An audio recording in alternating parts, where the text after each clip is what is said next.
Olá, amigos. Estamos começando aqui a parte 2 dessa história. Getúlio Vargas e a Rádio Nacional. Muita história para contar. O assunto é tão vasto que resolvemos dividi-lo em duas partes. Vamos seguir contando histórias de Getúlio Vargas na Rádio Nacional. Vamos em frente, de Noel. Vamos lá. O Gilberto de Andrade é aquele de terno, de óculos, terno mais escuro, né? Esse aí é o Gilberto de Andrade. Entre Orlando Silva e o Francisco agora Alves. o vai abrir de novo, vocês vão ver quem é que está nessa foto. Francisco Alves. Aqui, o primeiro à esquerda é o Silvio Caldas. Esse é o Silvio Caldas. Esse é o Silvio Caldas? Esse é o Silvio Caldas, novinho. Novinho. Isso aí é nos anos 40. Caramba, que diferença. Ele ficou olha completamente... o Francisco Alves, o rei da voz. Mas o Silvio Caldas ficou com a fisionomia muito diferente quando ficou mais velho, né? Ficou mais velho, exatamente, mas é ele mesmo. E o Orlando Silva? Esse Orlando Silva. Esse não mudou nada. Exatamente. E o Gilberto de Andrade, ele tinha um trânsito muito bom com os artistas, porque ele era artista também. Ele era compositor, ele escrevia roteiros de teatro de revista e era também jurista. Foi ele que escreveu toda a documentação, toda a fundamentação legal que permitiu ao governo de Getúlio Vargas encampar a Rádio Nacional. Perfeito. Bom, o Gilberto de Andrade, que se dava muito bem com os artistas, como eu estava dizendo, chamou todo mundo, reuniu todo mundo e tranquilizou todo mundo. Olha aqui, vocês vão fazer a melhor rádio que vocês sabem fazer. E ele chamou os líderes, olha só que capacidade, né? Ele chamou os líderes da Rádio Nacional. E eu vou mostrar para vocês aí a foto, quem eram esses líderes. Os caras que eram talentosos. Olha, esse aí foi o primeiro líder que ele chamou. É o Radamés Inátali. Todos vocês estão acostumados a ver o Radamés Inátali, velhinho, né? Velhinho assim, né? Sempre de óculos. Esse aí era o maestro Radamés Inátali, um dos maiores arranjadores que o Brasil conheceu. Olha, trabalhou na Rádio Nacional nos anos 30 e trabalhou na TV Globo. Isso. Né? Tem vários vídeos dele regendo a orquestra da Globo, né? Aquela maravilhosa orquestra da Globo. Então o Radamés era um líder por causa do seu talento e era um dos maestros poderosos da Rádio Nacional. Ele chamou também o Haroldo Barbosa, que é esse aí. O Haroldo Barbosa, que era produtor, compositor, ele fez músicas maravilhosas posteriormente, né? Essa foto aí, ele ainda mais novo.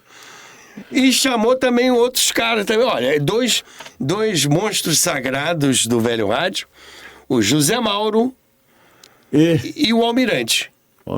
Zé Mauro, aquele mesmo Zé Mauro da Rádio Tamoio, que você conheceu na Rádio Tamoio. Zé Mauro realmente revolucionou, sacudiu o rádio brasileiro, né? Aliás, ele já começou a sacudir lá nos anos 40, na Rádio Nacional. E foi sacudir nos anos 50 na Rádio Tamoio, né? Isso.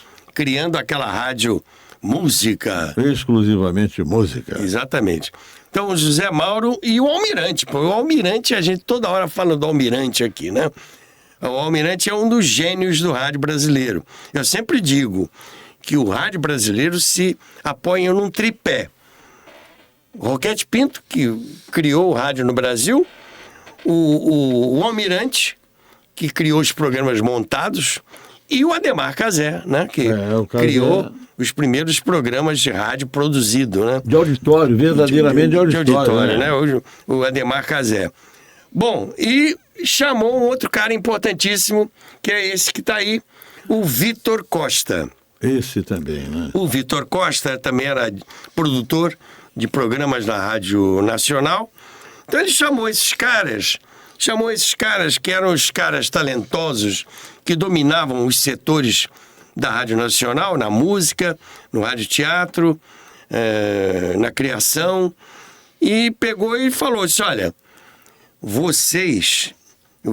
e chamou um outro cara também, importantíssimo, que eu não tenho a foto dele aqui. Quem é? É o Jair Picaluga. Quase ninguém fala nele. Jair Picaluga. O Jair Picaluga, nome estranho, né? Muito estranho, Jair muito estranho. Calma, Roberto. Calma, Roberto. Picaluga. Picaluga. Ele era o diretor comercial. Era o homem que trazia o dinheiro dos anunciantes. Esse cara é muito importante. Da Rádio Nacional, né? Por vários aspectos. Então, o que o Andrade... É melhor falar só Jair, hein? Só Jair. O que o nosso amigo estava fazendo na Rádio Nacional? Uma administração colegiada. O Jair. O Gilberto de Andrade.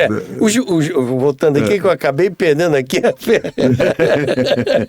Me impressionei aqui com o Jair.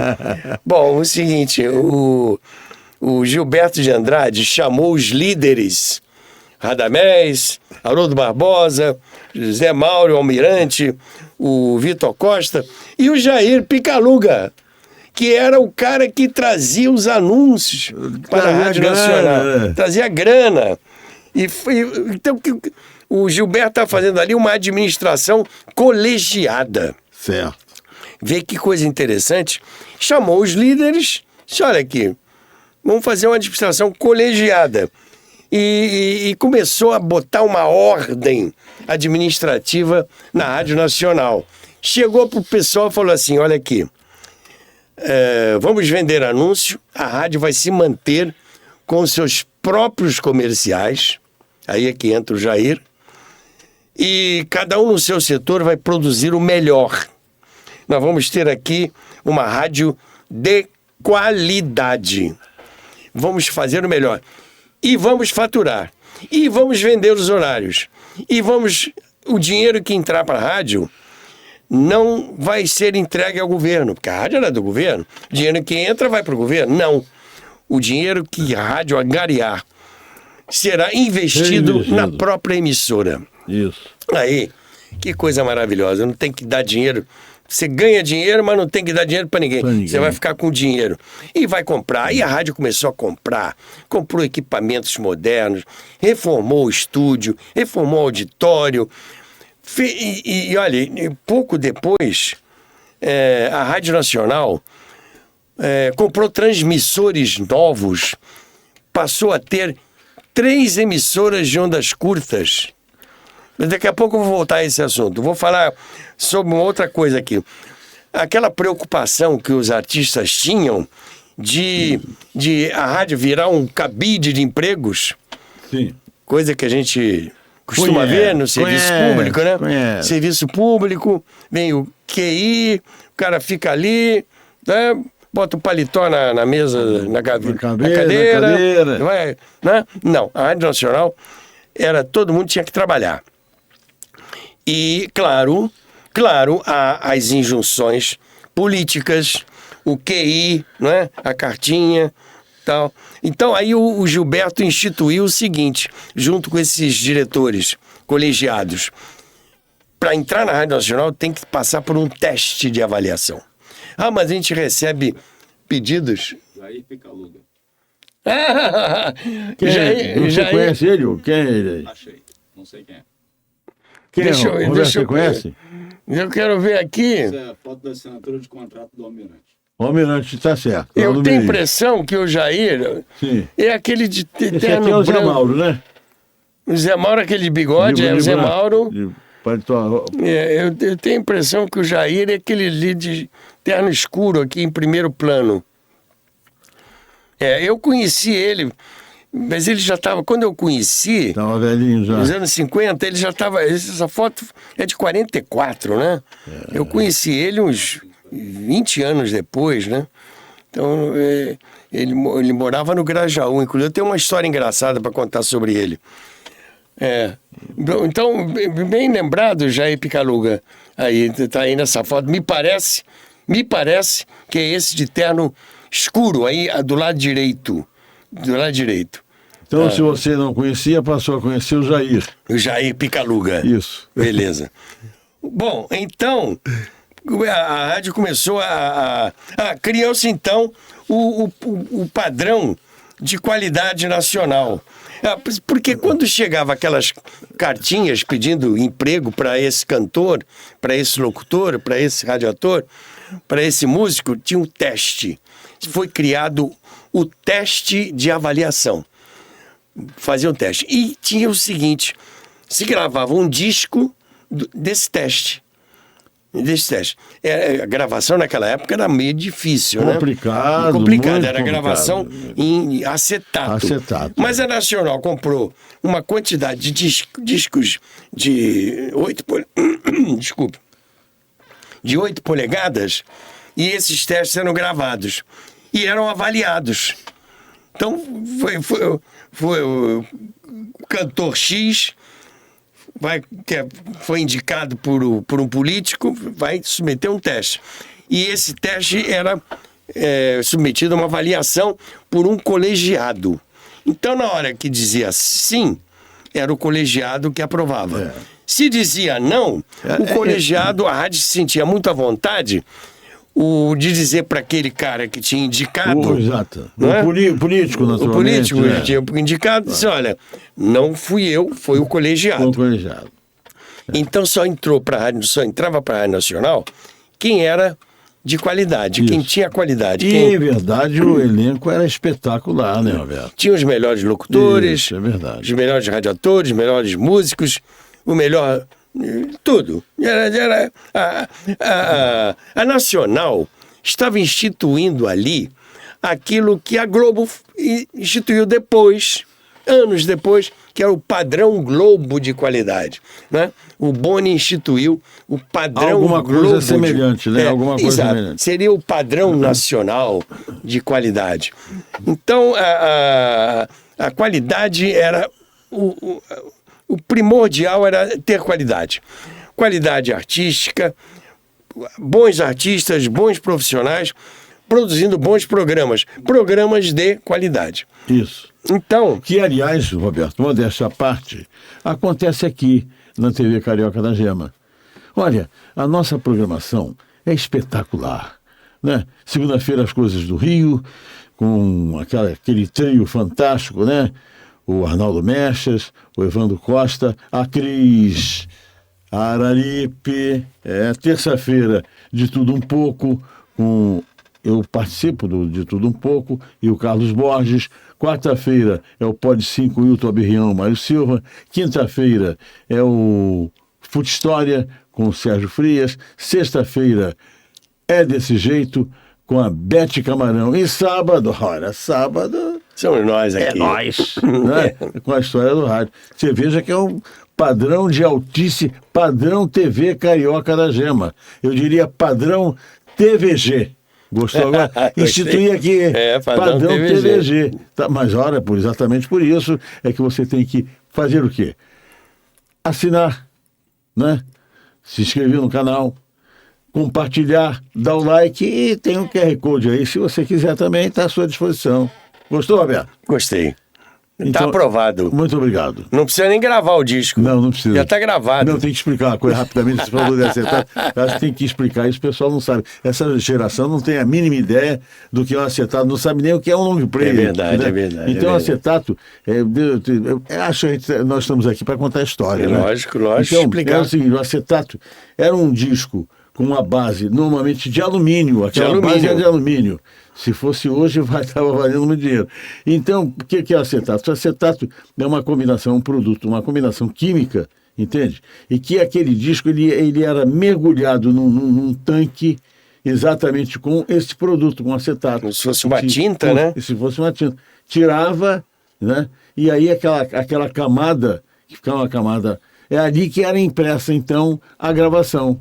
Aí depois, uma hora, eu explico como é que é. Mas basicamente era o seguinte, era um toca-disco, né, com uma agulha que vinha recebendo a agulha, emitindo um som que gravava no acetato, que girava com o toca-disco. É um princípio mais ou menos assim. Um dia nós vamos mostrar isso aqui ainda, né, Roberto? Exato. Eu vou trazer uns acetatos. Exatamente. Eu tenho acetatos, vamos trazer para vocês verem. Exatamente. Mas aí, então esses investimentos técnicos e investimentos de qualidade artística transformaram a Rádio Nacional. Ela deu uma guinada.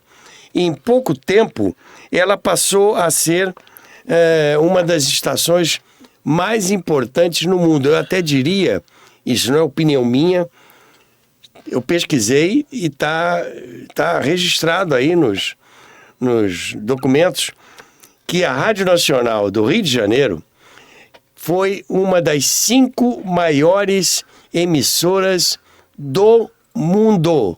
Não estou dizendo, não é opinião minha. Isto é fato.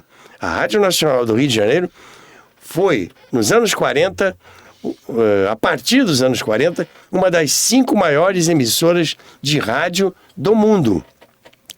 Eu até vou pedir aqui ao Hugo para botar um mapa que eu tenho aqui tá vendo? Que a gente chama de mapa de frequência de alcance da Rádio Nacional. Estão vendo aqui? Do Rio de Janeiro saía o sinal da onda curta da Rádio Nacional em direção à África, ao Oriente Médio. Europa, está lá também. Pois é. Né? E uma outra com antena voltada para o interior do Brasil, alcançando todo o território nacional e também os países de língua espanhola e chegando até aos Estados Unidos, ao Canadá.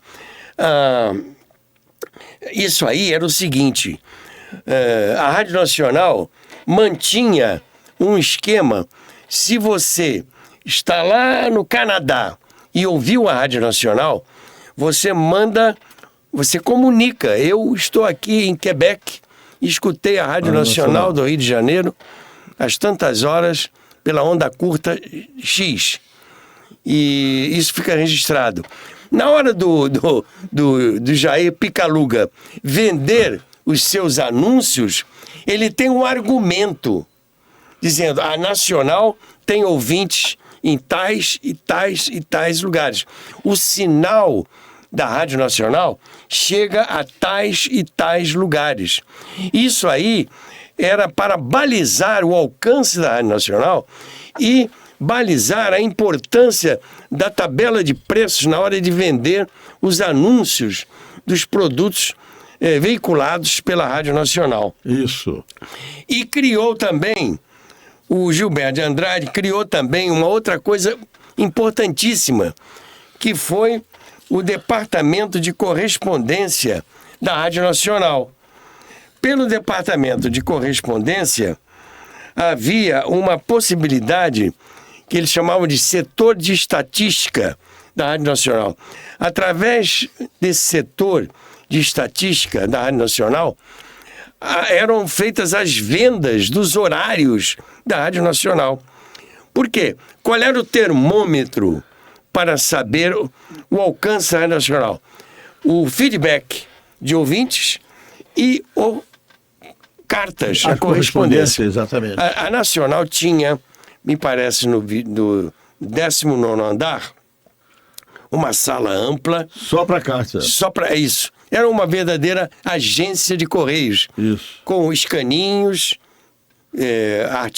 cada artista tinha seu escaninho, as cartas chegavam, eram registradas, anotadas. Emilinha Boba, tanto. Calbi Peixoto, tanto. Programa do Dorival Marques, tanto. Rádio Novela X, tanto. Então, tudo tinha registro. E na hora de vender os anúncios, sabia-se o potencial de penetração daquele programa, daquele artista, daquele cantor, daquela música, daquele horário. O que, obviamente, também, Roberto, direcionava mais ou menos o interesse comercial dos anunciantes. Exatamente, o horário, exatamente. Qual é o público, né? O público. Isso se faz hoje em dia, né? Claro, hoje se faz hoje em dia. Hoje tem as empresas de pesquisa, né? Exatamente. Exatamente para isso. Então, Quer dizer, mais uma vez, nada se cria. A Nacional lançou isso. Chama-se Setor de Estatística da Rádio Nacional. Setor de Estatística. Vocês vejam, por isso eu estou falando dos anos 40, dos anos 50. Nossa, não havia 80 informática, anos. não havia informática, não havia, era tudo na mão. É isso aí. Tudo na mão, nas calculadoras, né? Puxa a manivela, soma. Então, era feito assim.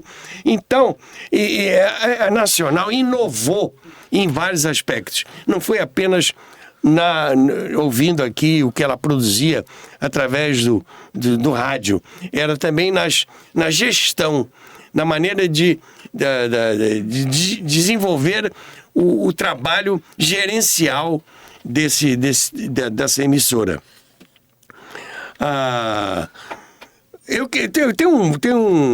Tem uma foto aí que eu queria mostrar para vocês. Bem, não era bem esse não. Eu não sei se de repente eu não coloquei. Eu queria uma foto. Essa aí vai entrar depois. Esse é o Heron. Eu tenho uma foto aí que eu queria mostrar para vocês. Antes dessa aí, Hugo, o que tem? Não tem. Não tem. Então, realmente, eu me equivoquei. Eu posso contar para vocês. Era uma foto de um convite da direção da Rádio Nacional para a inauguração de seus novos estúdios. A Rádio Nacional, me parece, em 1942, inaugurou novos estúdios. E ela emitiu um convite para a comunidade, e esse convite era para a inauguração dos novos estúdios, no dia 19 de abril de 1942. Olha que bacana. Sabe o que a Nacional... O pessoal não era fácil. 19 de abril é o dia do aniversário do Getúlio Vargas. Então, a Nacional inaugurou seus novos estúdios no dia 19 de abril de 1942, quando ela estava completando 2 anos da incorporação ao patrimônio da União e escolheu o dia 19 de abril. O aniversário do GG. Aniversário do velho, né? Então, era isso que eu queria mostrar para vocês. Bom, assim a Rádio Nacional enviava para o mundo, através das suas emissoras de ondas curtas e médias, um sinal de vida inteligente no Brasil. Quem estivesse lá do outro lado do mundo recebia um programa da Rádio Nacional, que era um sinal de vida inteligente no Brasil. Não estava apenas enviando programas de rádio, estava enviando a expressão de um sentimento nacional. Brasileiro. Era realmente uma rádio nacional. Né? É verdade. Ela não era apenas nacional na sua razão jurídica. Ela era também uma rádio nacional no seu alcance, na sua expressão, naquilo que ela... No seu conteúdo, seu conteúdo, naquilo que ela representava do sentimento brasileiro. E outra coisa também, a Rádio Nacional explorou todas as possibilidades do rádio. Porque hoje em dia a gente vê uma certa especialização no rádio, né? Rádio que só toca música, rádio que só toca música brasileira, só toca música clássica, rádio que só dá notícia, rádio que, enfim... Que reza. Bem lembrado, rádio que reza.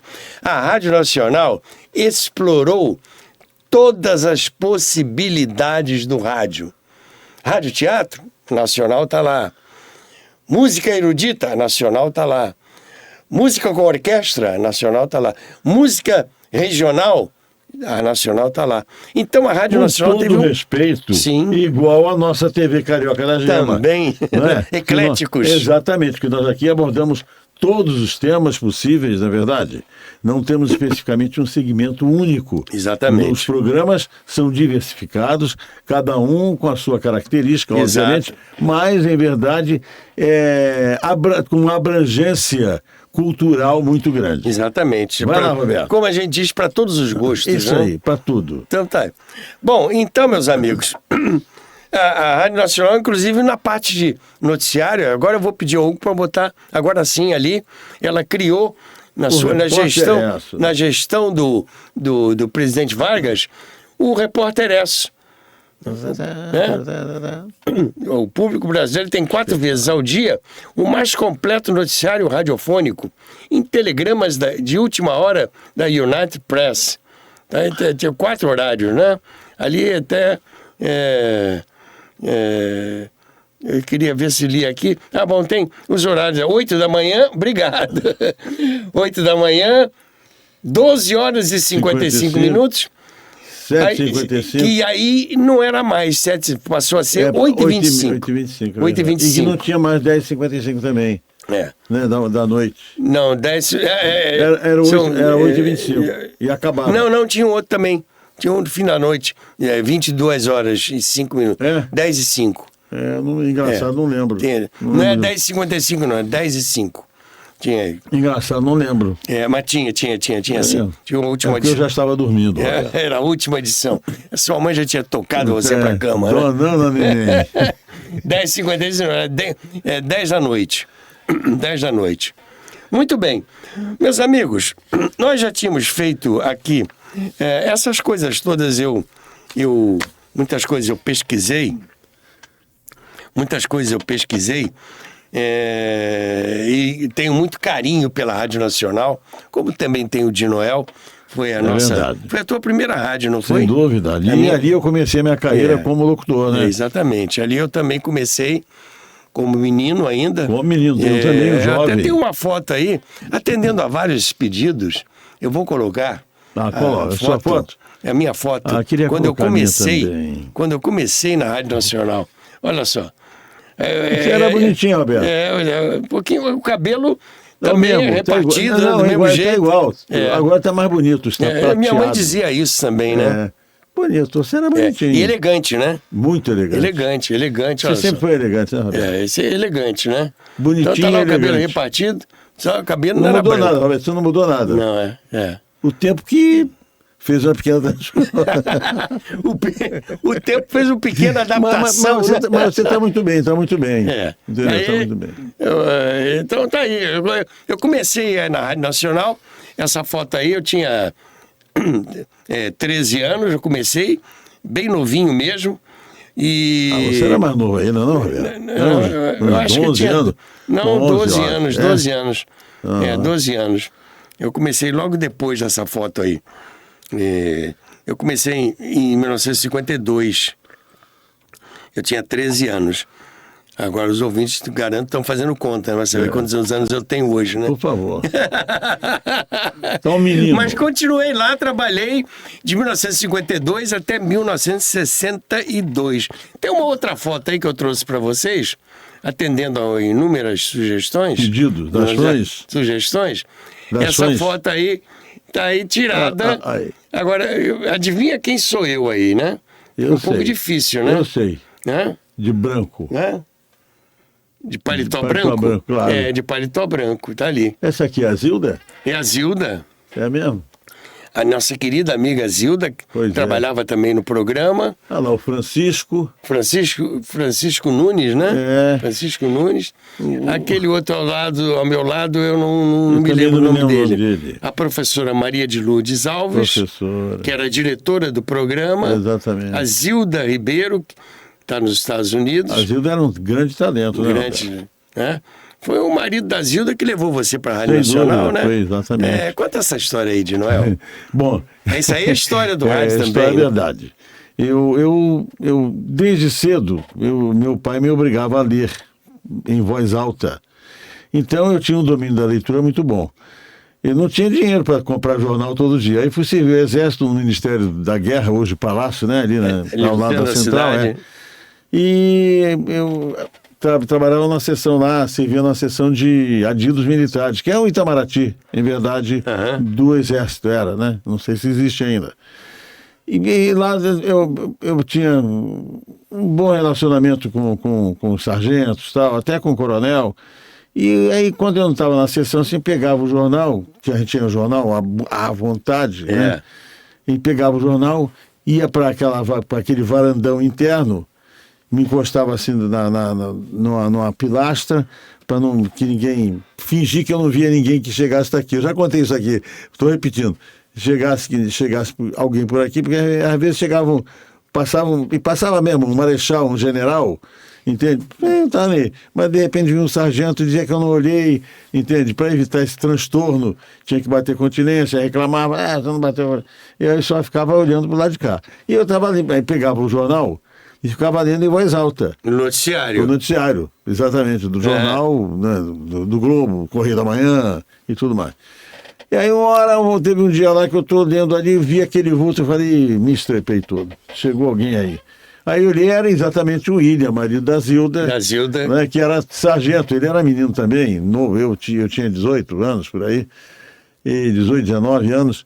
E chegou o William. E ficou. Ele já devia ter uns 22 anos, por aí, 23. Aí chegou. Tá lendo por quê? Não, eu falei, porque quando sair daqui, eu vou tentar alguma coisa em rádio, que eu já gostava, né? Uhum. Aí ele falou assim, mas eu gostei da sua leitura, lê pra mim aí. Aí eu li, poxa, mas você lê muito bem. Você não quer, olha só, você não quer participar de um programa de estudantes, não, na Rádio Nacional?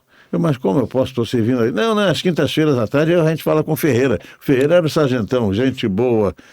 Aliás, boa pinta, rapaz. Ele tinha muita namorada naquele Ministério da Guerra.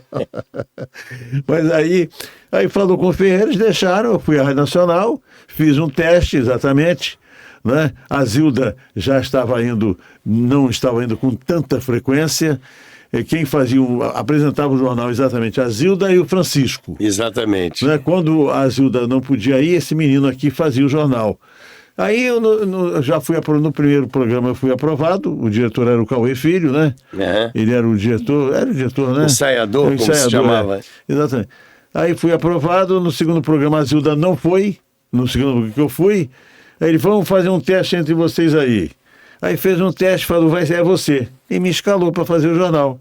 Aí, a partir desse dia, passamos a fazer eu e a Zilda, entende? E quando a Zilda não ia, então fazia o Francisco. Foi assim a minha história. É legal. Mas graças à professora Maria de Lourdes Alves, ao William, né, o sargento William, aquele sargento William, querido nosso, né, Roberto? E a querida Zilda.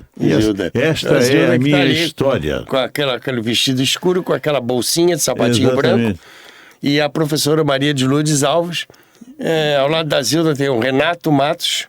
Sim. E o Edson Schettini de Aguiar. Exatamente. Então, nesse estúdio aí, o estúdio de rádio teatro. Exatamente. Né? Aí comecei. Aí eu comecei. Você... E depois tive o prazer de conhecer você, não, Roberto? Exato. Eu já não ia com tanta frequência. Não era tão frequente. Tanta frequência, mas era eu que redigia o noticiário. Esse jornal. Eu redigia. Exatamente. E levava para o Francisco. O Francisco trabalhava no centro da cidade. Eu levava para ele e ele levava para a rádio. Exatamente. Mas aí, meus amigos, nós focalizamos aqui nesse programa o Getúlio Vargas na Rádio Nacional.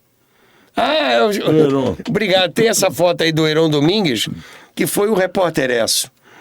O Repórter Esso famoso. Um marco, né?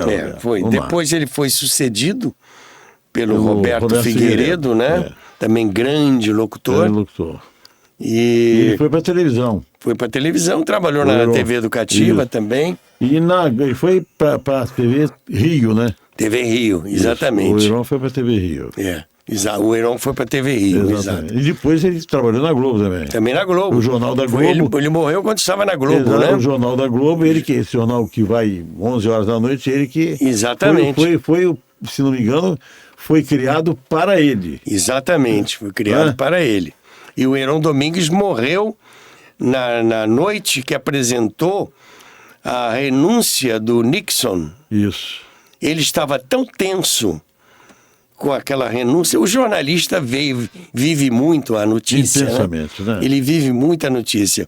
E ele ficou na rádio, na TV Globo, até tarde, tinha a sessão de gala, né, do filme. Isso. Eu não sei se- E ele ficou lá esperando os telegramas que vinham do exterior, porque o Richard Nixon estava prestes a renunciar. Renuncia, não renuncia, e o Heron queria dar a notícia. E ele ficou lá na rádio, na TV televisão. Globo, né? No Jardim Botânico ainda. E ele deu a notícia, interromperam o filme, ele abriu a câmera, ele deu a notícia, e foi ali que ele criou o Plantão Globo. Porque ele ficou de plantão, ele criou o Plantão Globo. Porque ele ficava realmente de plantão. Isso. E ele deu a notícia, muito feliz, foi para casa, e a Globo continuou com o filme, ele voltou para casa, e naquela madrugada ele teve um infarto. Exatamente. E morreu. Ele era aí- meio gordinho, né? Bem. Mas apesar de que, quando ele estava na TV Globo, ele emagreceu muito, né? Ele estava muito mais magro. Exatamente. Ele, quando foi para a televisão, ele fez um regime e emagreceu bem. Exatamente. Mas ele era parrudinho. Bem parrudinho. Desde cedo. Exatamente. Conheci o Heron ainda nos anos 50, quando conheci pessoalmente. Ele já era aquele tipo mesmo... Parrudo. Gordinho, né? Isso. Mas o vozeirão, uma das vozes Mas- mais brilhantes Sem dúvida. do velho rádio. Sem dúvida. Meus amigos, então, nós concluímos aqui este programa, esse episódio que falou de Getúlio Vargas no velho rádio, na Rádio Nacional, toda a trajetória da Rádio Nacional, atendendo a vários amigos que se manifestaram querendo saber um pouco mais. Eu pesquisei um pouco mais sobre isso e trouxe aí para vocês esse evento importante no rádio brasileiro, que eu comecei falando justamente do fato do Getúlio Vargas ter acabado com o pagamento da taxa que era feita pelos ouvintes que tinham rádio em casa. Imposto do rádio. O imposto do rádio. O imposto do rádio. E criou, então, abriu a possibilidade das emissoras poderem veicular propaganda, vender anúncios, que foi o que realmente fez com que o rádio embarcasse numa nova era. Impulsionou, né, Roberto? Exato, impulsionou. O termo é esse. E a encampação da Rádio Nacional, em 1940, o que possibilitou também um crescimento muito grande da emissora, transformando-se numa das 5 maiores emissoras de rádio do mundo, e sendo aquela pujança. No próximo encontro, eu vou continuar falando sobre isso, falando ainda da Rádio Nacional, nos anos 50, porque ela foi um grande apogeu da rádio, foi naquele período, né? Nos anos... Aliás, a rádio sempre esteve no apogeu. Nos anos 40, quando foi encampado, e nos anos 50. Mas teve o seu opróbrio também em 1964. Vamos falar isso em programas Sem dúvida. próximos. Exatamente. Ficamos por aqui Que hoje? pena, né, Roberto? Pois é. Foi tão bom, não foi? Foi bom. O que é bom dura pouco, né? É isso aí. Tá. Amigos, ficamos por aqui, É isso. né? Que Com pena. as nossas saudações radiofônicas. Viva o rádio! Viva o rádio.